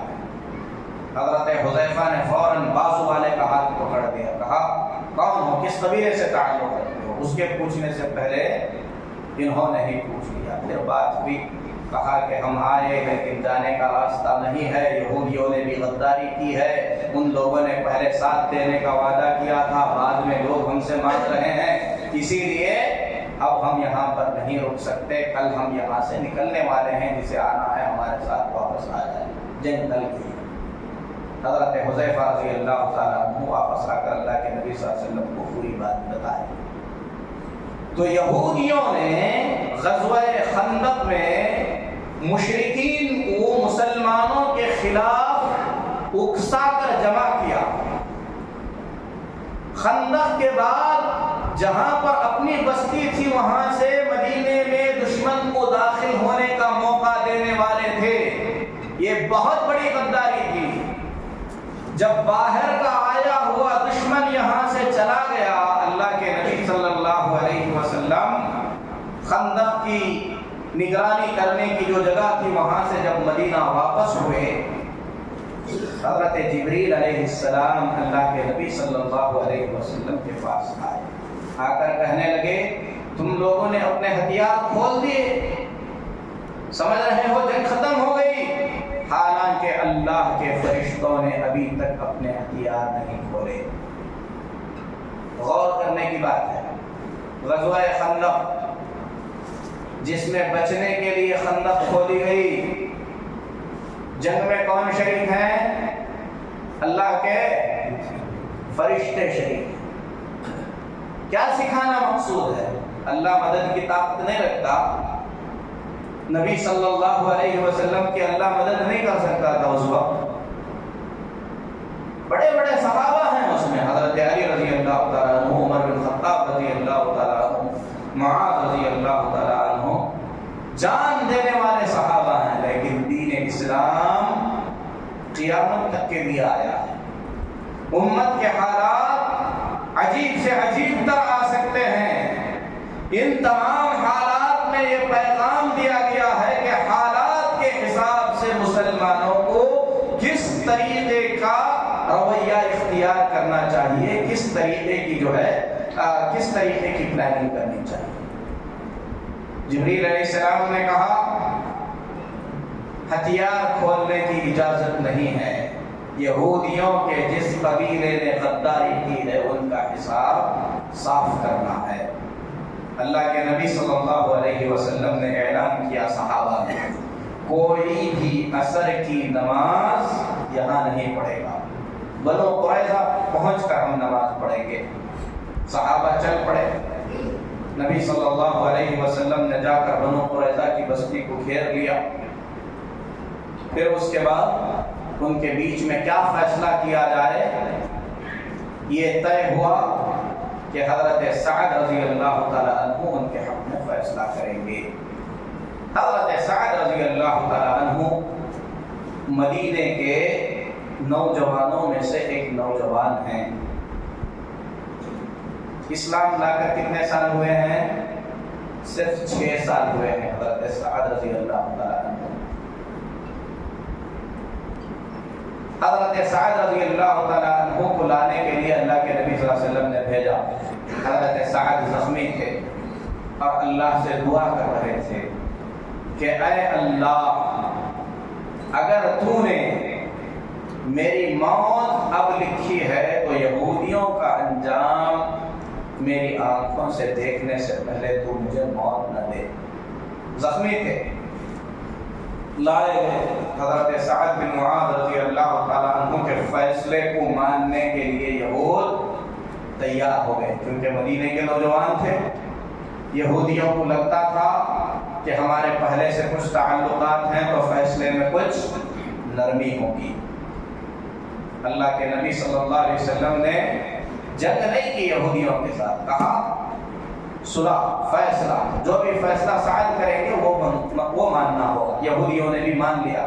حضرت سعد بن معاذ رضی اللہ تعالیٰ عنہ تشریف لائے، نبی صلی اللہ علیہ وسلم کی موجودگی میں فیصلہ کرنا کوئی معمولی بات ہے، اور اللہ نے یہ مقام کیوں دیا؟ حضرت سعد رضی اللہ تعالیٰ عنہ نے فیصلہ کیا، فیصلہ سنایا کہ ان میں سے انہوں نے غداری کی۔ غداری کا انجام کیا ہو سکتا تھا؟ اگر غداری ان کی کامیاب ہو جاتی تو مدینے میں کوئی مسلمان بچتا نہیں۔ اتنا بڑا جرم انہوں نے کیا ہے، یہ ایسی قوم ہے یہود، یہ یہودی تھے۔ حضرت سعد نے فیصلہ سنایا، ان میں سے جتنے بھی لڑنے کے قابل ہیں یعنی بالغ ہیں ان سب کو ختم کر دیا جائے۔ پھر اس کے بعد جو باقی ہیں ان کو چھوڑ دیا جائے، وہ یہاں رہیں گے، اپنا جو کریں گے کریں گے۔ اللہ کے نبی صلی اللہ علیہ وسلم نے فرمایا، اے سعد، تم نے ان لوگوں کے حق میں وہی فیصلہ کیا ہے جو فیصلہ عرش والے اللہ تبارک و تعالیٰ کو ان کے حق میں کرنا تھا۔ یہ صاف عقلیں ہیں۔ 36 سال کی عمر تھی اس وقت حضرت سعد کی۔ اسی زخم سے حضرت سعد رضی اللہ تعالیٰ عنہ اس دنیا سے رخصت ہو گئے۔ حضرت سعد بن معاذ رضی اللہ تعالیٰ عنہ کی سیرت بیان کرنے والوں نے ایک بڑا جملہ لکھا ہے جو ہم تمام کو جھنجھوڑنے کے لیے کافی ہے۔ 30 سال کی عمر میں اسلام قبول کر کے 36 سال کی عمر میں یعنی صرف 6 سال اسلام کی حالت میں زندہ رہ کر حضرت سعد رضی اللہ تعالیٰ عنہ نے وہ کون سے کارنامے کیے ہوں گے کہ ان کی موت پر اللہ کا عرش ہل گیا۔ اللہ کا عرش ہل گیا۔ کیا ہے اللہ کا عرش؟ سب سے بڑی مخلوق، اللہ کی سب سے قریب مخلوق، جنت الفردوس کی چھت، اتنی بڑی مخلوق، حضرت سعد کے موت پر ہل گیا ہے عرش۔ 6 سال ہم مسلمان پیدا ہوئے، مسلمان گھرانے میں رہے، کوئی پریشانیاں ہمارے سامنے نہیں۔ ہم نے کیا کیا؟ کیا ہے ہماری جھولی میں نیکیاں؟ کتنے ہمارے بچے ہیں جو حضرت سعد کو جانتے ہیں، حضرت سعد کے کارنامے جانتے ہیں؟ یہ سمجھنے کی بات ہے۔ یہودیوں کو اس کے بعد وہاں سے پھر جلا وطن کیا گیا، باقی قبائل۔ یہود اللہ کے نبی جناب محمد رسول اللہ صلی اللہ علیہ وسلم جب مدینہ طیبہ تشریف لائے، نبی صلی اللہ علیہ وسلم کو بھی انہوں نے جان سے مارنے کی 1 سے زیادہ مرتبہ کوششیں کی۔ کبھی دعوت دے کر بلائے، بکری کے گوشت میں زہر ملا دیا، اور زہر اتنا خطرناک تھا نبی صلی اللہ علیہ وسلم نے لقمہ منہ میں رکھ کر باہر نکالا، لیکن اس زہر کا اثر اللہ کے نبی صلی اللہ علیہ وسلم محسوس کرتے رہتے ہیں۔ فیصلہ کرنے کے لیے بلایا، جس گھر کے پاس آپ بیٹھے تھے چھت کے اوپر سے پتھر ڈال کر آپ صلی اللہ علیہ وسلم کو قتل کرنے کی کوشش کی گئی۔ اللہ کے نبی صلی اللہ علیہ وسلم پر سخت ترین جادو کیا گیا۔ لبید بن عاصم کی بیٹیوں نے اللہ کے نبی صلی اللہ علیہ وسلم پر جادو کیا، یہودی تھے۔ حضرت عبداللہ بن سلام رضی اللہ تعالیٰ عنہ یہودیوں کے بہت بڑے عالم تھے۔ نبی صلی اللہ علیہ وسلم جب مدینہ تشریف لائے، آ کر نبی صلی اللہ علیہ وسلم سے ملاقات کی، کرنے کے بعد فرماتے ہیں جیسے ہی میں نے آپ صلی اللہ علیہ وسلم کے روشن چہرے کو دیکھا، سمجھ گیا کہ یہ کسی جھوٹے کا چہرہ نہیں ہو سکتا۔ کچھ سوالات کیے، اللہ کے نبی صلی اللہ علیہ وسلم نے سوال کے جواب دے دیے۔ اس کے بعد کہا اے اللہ کے نبی صلی اللہ علیہ وسلم، میں اسلام قبول کرتا ہوں۔ کلمہ شہادت پڑھا، اسلام قبول کر لیا۔ اس کے بعد فرمانے لگے ان الیہود قوم بہت، اے اللہ کے نبی صلی اللہ علیہ وسلم، یہود ایک ایسی قوم ہے جو بڑے بہتان لگاتے ہیں، یعنی جو نہیں ہے وہ بنا کر پیش کر دیتے ہیں۔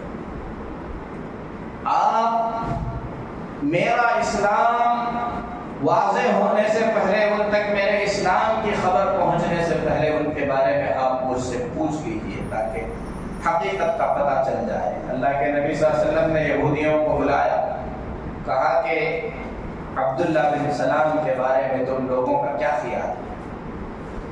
بخاری کے الفاظ ہیں، یہودیوں نے کہا خیرنا وابن خیرنا، سیدنا وابن سیدنا، ہمارے سردار ہیں، سردار کے بیٹے ہیں، بہت اچھے ہیں، ان کے والد بھی بہت اچھے ہیں۔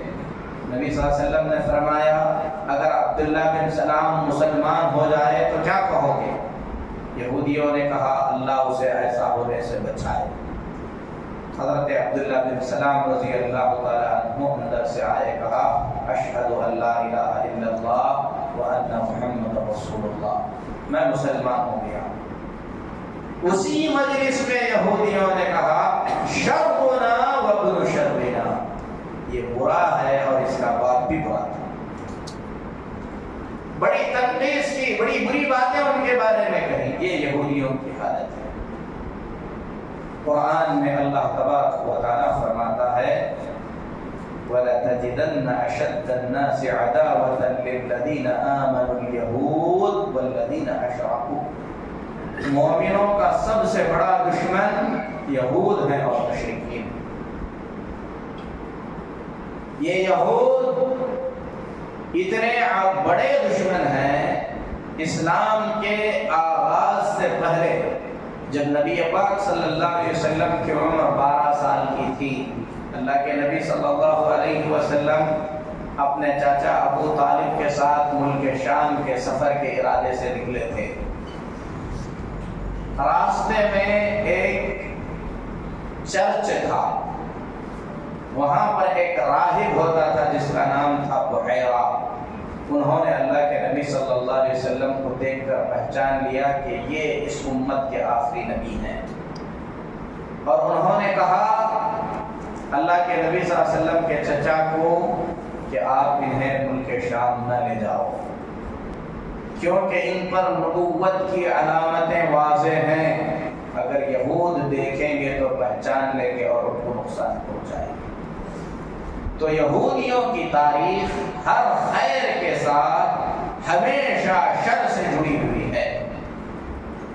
مدینے کے اطراف اکناف میں رہ کر ہتھیار بنا کر بیچتے تھے، سودی کاروبار کرتے تھے، ضرورت مندوں کو سود پر قرض دیتے تھے، اس قرض کو چکانے کی ان میں طاقت نہ ہو ایسے حالات پیدا کرتے تھے، پھر ان کی جائیدادوں پر قبضہ کرتے تھے۔ اسی طریقے سے ان کی زندگی چلتی تھی۔ جہاں تک ہمت اور بہادری کی بات ہے، کتاب پاک میں اللہ تعالیٰ فرماتا ہے لا يقاتلونكم جميعا الا في قرى محصنة او من وراء جدر بأسهم بينهم شديد تحسبهم جميعا وقلوبهم شتى۔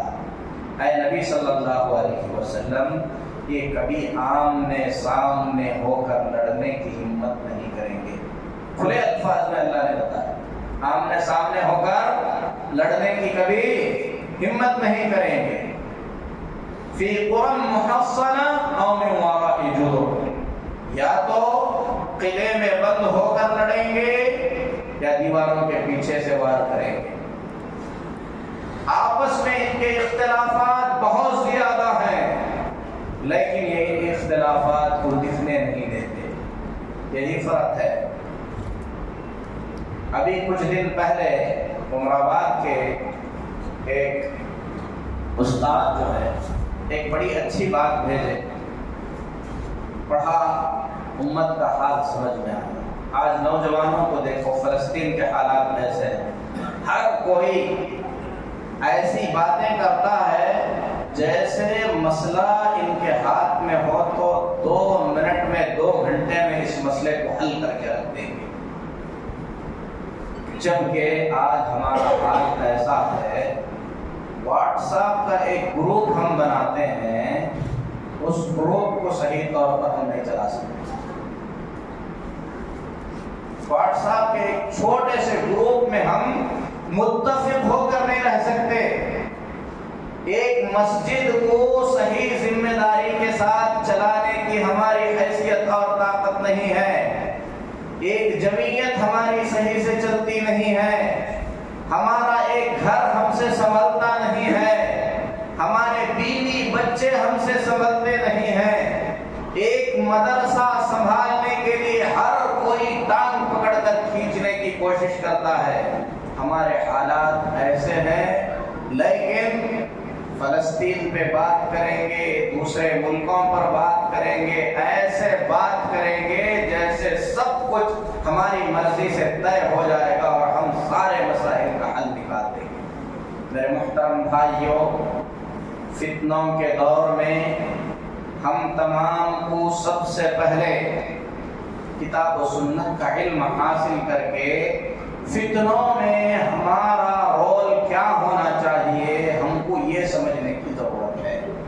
ایک جملہ یاد رکھیں، کسی عالم نے کہا ہم یہاں پر رہ کر کوئی ایسا کام ہرگز نہ کریں جس کام کے کرنے سے فلسطین کے مسلمانوں کا تو کوئی بھلا نہیں ہوگا لیکن ہمارے اندر اختلافات پیدا ہو جائے. بہت بڑی بات ہے. یہاں پر بیٹھ کر میں اور آپ لڑ رہے ہیں، دشمنی کر رہے ہیں، بڑی گرم بحث کر رہے ہیں. آپ کو بھی معلوم نہیں، مجھے بھی معلوم نہیں، لیکن بحث پہ بحث کرتے جا رہے ہیں. اس سے فلسطین کے مسلمانوں کو کیا فائدہ ہو رہا ہے؟ علامہ البانی رحمہ اللہ سے ایک آدمی نے فون کر کے کہا، اس وقت جب فلسطین میں جنگیں ہو رہی تھی، کہ میں فلسطین میں جہاد کے لیے جانا چاہتا ہوں، کیا میں جا سکتا ہوں؟ علامہ البانی رحمہ اللہ نے پوچھا تمہارے جانے سے ان کو فائدہ ہوگا؟ اس نے کہا ہوگا. علامہ البانی نے پوچھا کیا فائدہ ہوگا؟ کہا کہ جاؤں گا، لڑوں گا. کتنے لوگ ہیں وہاں پہ؟ ابھی 23 لاکھ ہیں، اور ہم بھی جائیں گے، ہم بھی لڑیں گے، ایسا اس نے کہا. تو علامہ البانی نے کہا دشمن کو نقصان ہوگا، لوگوں کو فائدہ ہوگا. سوچ کر دیکھیں، آدمی خود سوچے. جو وہاں پر ہیں مارے جا رہے ہیں، آپ جائیں گے، پہلے ان سے کھانے کے مسائل ہیں، پینے کے مسائل ہیں، ہتھیار نہیں ہیں. کچھ نوجوان جذبات میں آ کر بات کرتے ہیں ہم کو بھی جانا چاہیے، ہم کو بھی کرنا چاہیے. لیکن سوچیں سب سے پہلے، جنگ، جہاد، یہ ساری چیزیں جذبات سے نہیں ہیں، جذبات سے اونچی چیزیں ہیں. عقل مندی کی باتیں ہیں، اس میں عقل مندی سے کام لینا چاہیے. ایک چھوٹا سا مسئلہ ہمارے گاؤں اور ہماری بستی میں ہوتا ہے، اس کی حقیقت تک ہم نہیں پہنچ سکتے. یہاں بیٹھ کر وہاں پر چلنے والے حالات کو لے کر پوری دنیا کے مسلمانوں پر ہم طنز کرتے ہیں، مسلمانوں پر ہم سوال اٹھاتے ہیں. ہم اکیلے مسلمان ہیں جن کے دل میں مسلمانوں کا درد ہے، اور دنیا کے باقی مسلمان سب کے سب مسلمانوں کا درد اپنے دل سے بھلا چکے ہیں؟ ایسا نہیں۔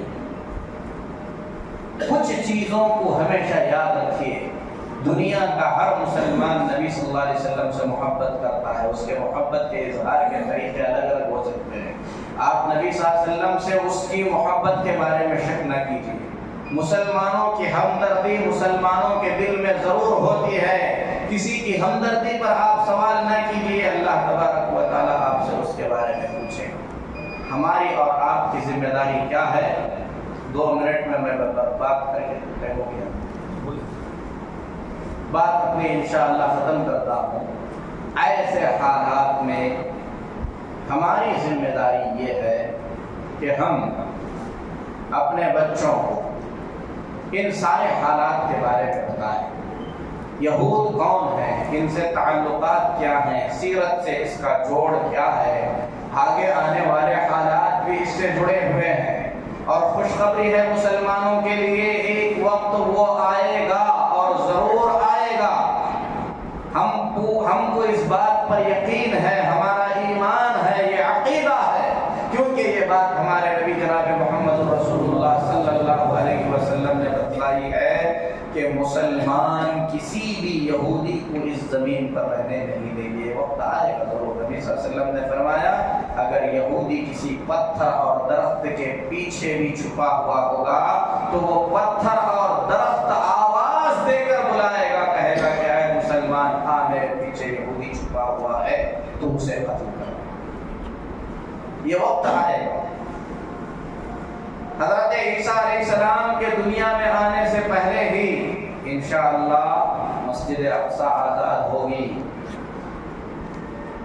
یہ بھی احادیث مبارکہ میں بیان کیا گیا ہے، لیکن ہم پر ضروری یہ ہے کہ ہم کتاب و سنت کی روشنی میں کسی پر ظلم کیے بغیر لوگوں کے حالات کو پڑھیں، اپنے بچوں کو بتائیں۔ فلسطین کی جنگ ایک زمین کی جنگ نہیں ہے، بلکہ فلسطین کی جنگ مقدسات کی جنگ ہے۔ وہاں پر مسجد اقصی ہے، اور وہاں پر رہنے والے باشندے مسجد اقصی کے لیے رکے ہوئے ہیں۔ ہم پر ضروری ہے سب سے پہلے کہ ہم ان کے حق میں دعا کریں، یہ سب سے بڑی چیز ہے، اور دعا کو معمولی نہ سمجھیں، دعا کو آپ معمولی نہ سمجھیں، دعا بہت بڑی چیز ہے۔ اگر دل سے ہم دعا کریں گے اللہ قدیر ہے، اللہ تبارک و تعالی حالات کو بہتر سے بہتر بنانے والا ہے، بنائے گا۔ اللہ غافل نہیں ہے، اللہ سے کوئی چیز چھپی ہوئی نہیں ہے، اللہ قادر ہے، اللہ تبارک و تعالی ہر چیز کو جیسے چاہے کر سکتا ہے۔ ہمیں دعا کرنا چاہیے کثرت سے کہ اللہ تبارک و تعالی فلسطین کے مسلمانوں کو صبر دے۔ ہمیں دعا کرنا چاہیے کہ اللہ تبارک و تعالی فلسطین کے زخمی مسلمانوں کے زخم بھر دے۔ ہمیں دعا کرنا چاہیے کہ ان میں سے جو بھوکے ہیں اللہ ان کے کھانے کا انتظام فرمائے، جو پیاسے ہیں اللہ ان کے پانی کا انتظام فرمائے، دوائیوں کا اللہ انتظام فرمائے۔ اللہ تبارک و تعالی مسلمانوں میں سے جو شخص مسلمانوں کی بھلائی کا نام لے کر مسلمانوں کی بربادی کا کام کر رہا ہے، اللہ ان کے پردے کو فاش کرے، اللہ تبارک و تعالیٰ ان کے شر سے امت کو محفوظ رکھے، اللہ ان کے شر سے بچائے، یہودیوں کو اللہ تعالیٰ ان کے انجام تک پہنچائے، یہودیوں کے شر سے اللہ تبارک و تعالیٰ مسلم امت کی حفاظت فرمائے۔ اخیر میں ایک پیغام یہ ہے کہ میرے مسلمان بھائی، یہود بہت کم تعداد میں ہیں، بہت کم تعداد میں ہے، لیکن منظم ہے، مرتب ہے۔ اس کی وجہ یہ ہے کہ وہ لوگ ایک دوسرے کا سپورٹ کرتے ہیں، ایک دوسرے کے ساتھ مل کر کام کرتے ہیں، اپنے بچوں کو تعلیم یافتہ بناتے ہیں، اپنے بچوں کو بیکار نہیں چھوڑتے۔ آج ہمارے بچوں کے ہاتھ میں، ہر بچے کے ہاتھ میں موبائل ہے، گاڑی ہے، کھیلنے کے آلات ہیں، تعلیم سے دور ہے، یہ دور جذبات کا نہیں ہے، منظم پلاننگ کا دور ہے۔ اپنے بچوں کو تعلیم کے میدان میں آگے بڑھائیں، علم دیں، کتاب و سنت کے علم کے ساتھ ساتھ اس دنیا میں جینے کے لیے جو ضروری چیزیں ہیں بچوں کو ان کی تعلیم دیں۔ یہی اس دور میں مسلمانوں کی طرف سے کیا جانے والا سب سے بہترین کام ہے۔ تعلیم پر توجہ دینا، بچوں کو قابل بنانا، دین سے جوڑ کر رکھنا اور اپنے بچوں کو برباد ہونے سے بچانا۔ بہت سارے لوگ کہتے ہیں کہ بہت سارے گیم جو موبائل میں آتے ہیں یہ دشمنوں کی سازشیں ہیں۔ ہو سکتا ہے یقیناً یہ سازشیں ہوں۔ ہم ایک چھوٹا سا مدرسہ چلاتے ہیں، وہاں پر ہم نے ایسے حالات دیکھے، ایسے بچے وہاں پر آئے ہمارے پاس جو صرف موبائل نہ ہونے کی وجہ سے مدرسے میں رہنے کے لیے تیار نہیں ہوئے۔ ماں باپ نے کہا کہ 10 منٹ کے لیے بھی وہ موبائل نہیں چھوڑ سکتے۔ یہ بچہ قوم کے لیے وبال ہے، قوم کے لیے ایسے بچے بوجھ ہیں۔ ماں باپ بچوں کو کنٹرول نہیں کر سکتے، کھانا نہیں کھاتا ہم موبائل دے دیتے ہیں، ضد کر رہا ہے ہم موبائل دے دیتے ہیں۔ اس سے کیا حاصل ہوتا ہے؟ تباہی آتی ہے۔ اس سے بچے آج جوا کھیل رہے ہیں، اس سے بچے آج ایسے لوگوں سے تعلقات جوڑ رہے ہیں جن سے تعلقات جوڑنے سے ان کا دین اور ان کی دنیا دونوں تباہ ہو سکتی ہے۔ ایسے واقعات بے شمار ہیں جہاں پر بچے موبائل کا استعمال کر کے لاکھوں روپے کا جوا ہار کر چوریاں سیکھے ہیں۔ ایسے واقعات بے شمار ہیں، موبائل سے تعلقات پیدا کر کے مسلمان بچے نشہ کر رہے ہیں، لوگ نشہ لا کر گھروں تک پہنچا رہے ہیں۔ موبائل بچوں کی ضرورت کی چیز نہیں ہے۔ اگر آپ کو بھی اسمارٹ فون کی ضرورت نہیں ہے تو آپ اس سے ہاتھ دھو لیں، یہ بہت بہتر چیز ہے۔ اگر آپ استعمال کرتے ہیں تو آپ اپنے چھوٹے بچوں کو ہرگز نہ دیں۔ اگر ضرورت کے تحت انہیں دینا ہے، اپنی نگرانی میں بٹھا کر ان کی ضرورت آپ پوری کرائیں۔ مسلم قوم کے بچے جب تک پڑھ لکھ کر قابل نہیں بنیں گے، آگے کی زندگی ایمان اور صحیح منہج کے ساتھ جینا ان کے لیے مشکل ہو جائے گا۔ اللہ سے دعا ہے کہ اللہ ہمارے بچوں کی صحیح تربیت فرمائے، اللہ انہیں بگڑنے سے بچائے، اللہ تبارک و تعالی سب کی اولاد کو صالح بنائے۔ آمین۔ صلی اللہ علیہ نبینا محمد وعلی